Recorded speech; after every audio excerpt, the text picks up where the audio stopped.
Hi friends! Karthika మాసం అయితే అయిపోవచ్చింది. మేమైతే మా ఫ్రెండ్స్ అండ్ ఫ్యామిలీ మెంబర్స్‌తో కార్తీక వన భోజనాలకు వచ్చేసాం.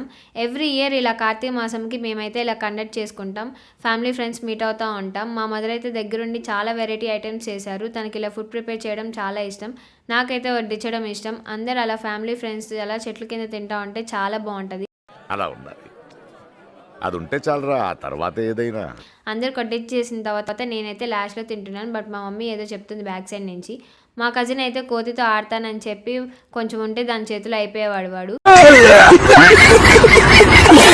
తినేసిన తర్వాత మా కజిన్స్ అందరూ అయితే గేమ్స్ అయితే స్టార్ట్ చేశారు. మేమైతే చిన్న చిన్న గేమ్స్ ఆడుకున్నాము. మ్యూజికల్ చైర్స్, రన్నింగ్ రేస్, అలాగే హౌసీ గేమ్స్, ఇలా చాలా వెరైటీ గేమ్స్ అయితే ఆడుకున్నాం. నాకైతే ఉయ్యాలు కనిపించింది. నేనైతే కాసేపు ఉయ్యాలు ఊగాను. అన్ని గేమ్స్ అన్నీ అయిపోయిన తర్వాత నేనైతే స్టిక్ పట్టుకొని కొండెక్కడం స్టార్ట్ చేసేసాను. కొండపైన ఏముందో చూద్దామని చెప్పి. కొండెక్కడం చాలా ఈజీ అనుకున్నాను, బట్ చాలా కష్టం. స్టిక్తో అయితే ఇంకా కష్టం. పైకి వెళ్ళిన తర్వాత వ్యూ పాయింట్ అయితే చాలా బాగుంది. నేనైతే కొన్ని వీడియోస్ అండ్ ఫొటోస్ అయితే తీసుకున్నాను. ఈ లొకేషన్ ఎక్కడో తెలిస్తే కమెంట్ చేయండి. నెక్స్ట్ వీడియోలో కలుద్దాం. Bye friends.